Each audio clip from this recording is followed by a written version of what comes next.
तो आज हम पाठ पढ़ेंगे कुत्ते की वफादारी अपने, जिसे लल्लू भाई रबारी ने लिखा है। प्रस्तुत कहानी में लेखक अपने स्वामी के प्रति जानवर की वफादारी को उजागर करता है। कभी कभी जल्दबाजी में काम करने से पछताने की भी नौबत आती है। लेखक ने ये बात कुत्ते और बंजारे की इस कहानी के माध्यम से बताई है, जो उत्तर गुजरात के पाटन जिले के रांधरपुर नामक एक छोटा सा नगर है। वहाँ एक तालाब है जिसके तट पर कुत्ते की समाधि, और समाधि वह भी कुत्ते की। ये जानकर आपको आश्चर्य ज़रूर होगा, पर उसके पीछे एक सुंदर, मन को और हृदय को हिला देने वाली एक कथा है। देखो बच्चों, यहाँ पे कितनी अच्छे बंजारे के आते जाते कुछ ऊँट दिखाई दे रहे हैं इस चित्र में, और उस बंजारे की कहानी हम आगे पढ़ते हैं। पुराने ज़माने में व्यापार का सामान लाने ले जाने के लिए बंजारे काम किया करते थे। एक बंजारा था, वह अपने ऊँटों पर गांवों का माल सामान लादकर शहरों में ले जाता था और वहां से मिश्री, गुड़, मसाले आदि भरकर गांवों तक ले आता था। लाखों का व्यापार था उसका, लेकिन इसीलिए लोग उसे लखा बंजारा कहते थे। लाखा के पास एक सुंदर सा कुत्ता था। कुत्ता बड़ा ही वफादार था। रात को वह बंजारे की पड़ाव की रखवाली करता था। अगर चोर लुटेरे पड़ाव की तरफ आते दिखते तो कुत्ता भौंक भौंक कर उन्हें दूर भगा देता था। बंजारा अपने कुत्ते की वफादारी से बहुत खुश था। एक बार बंजारा व्यापार में मार खा गया और रुपयों की उसे ज़रूरत आ पड़ी। वह रांधरपुर के एक सेठ के पास पहुंचा। उसने अपनी बात बताई। सेठ ने कहा, ठीक है, रुपए तो मैं दे दूंगा, मगर उसके बदले में आप मुझे मेरे पास क्या गिरवी रखोगे? लाखा बोला, सेठ जी, मेरे पास तो फूटी कौड़ी नहीं है। मैंने व्यापार में सब कुछ खो दिया। मेरी जबान पर विश्वास रखें और मुझे पैसे दे दीजिए। मैं आपकी रकम सूद समेत 1 साल में ही। नमस्कार बच्चों, कुत्ते की वफादारी के आगे की कहानी इस प्रकार है। सेठ बोले, कोई बात नहीं, तुम्हारे पास ये कुत्ता है तो तुम मुझे इसे ही जमानत के रूप में दे दो। जब तुम सारे रुपए लौटा दोगे तब मैं ये तुम्हारा कुत्ता वापस कर दूंगा। बंजारे को दुख तो हुआ, पर अपने कुत्ते को देने के अलावा उसके पास कोई चारा भी नहीं था। रुपए लेकर वह चला गया। कुछ दिन बीते। एक बार सेठ के यहाँ चोरी हुई। कुत्ते ने चोरों का पीछा किया। दूर जंगल में जाकर चोरों ने सारा माल जमीन में गाड़ दिया और वो वहाँ से 9-2-11 हो गए। कुत्ता वहाँ भौंक भौंक कर सेठ जी को, देखो बच्चों, इस कहानी में जिस तरह दिखाई दे रहा है इस चित्र के अंदर, कि सेठ जी को कुत्ता किस प्रकार खींच के, उनकी धोती पकड़ के खींच के लेके जा रहा है। ठीक, तो आगे वो बताने लगा कि लुटेरों ने आपकी दुकान जो तोड़कर माल उठाकर जो ले गए, तो सेठ तो हक्का बक्का ही रह गए। कुत्ता सेठ की धोती पकड़कर आगे खींचने लगा। सेठ कुत्ते के पीछे चलने लगा।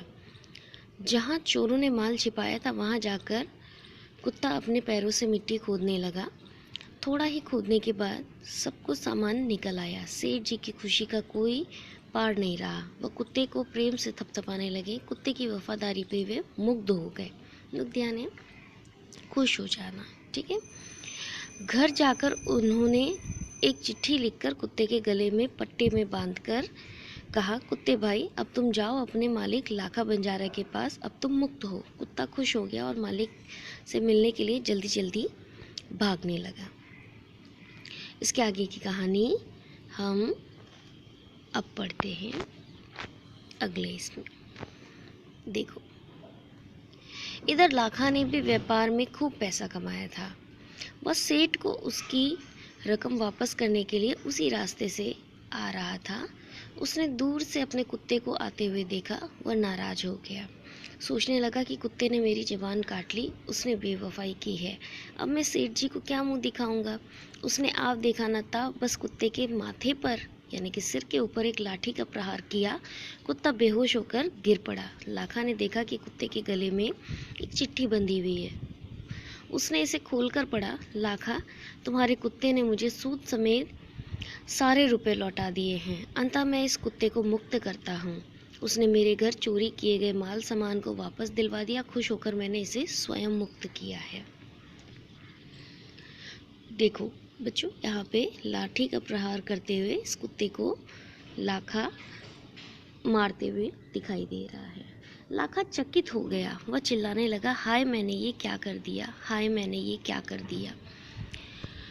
वह कुत्ते के शव को अपनी गोदी में लेकर फूट फूट कर रोने लगा। लेकिन अब पछताए होत क्या, जब चिड़िया को चुग गई खेत।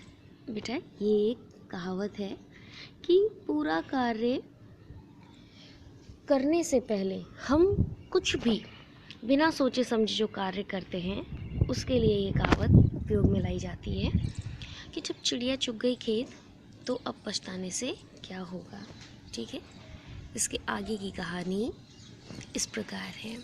देखो यहाँ पे एक छोटी सी समाधि जैसी दिख रही है।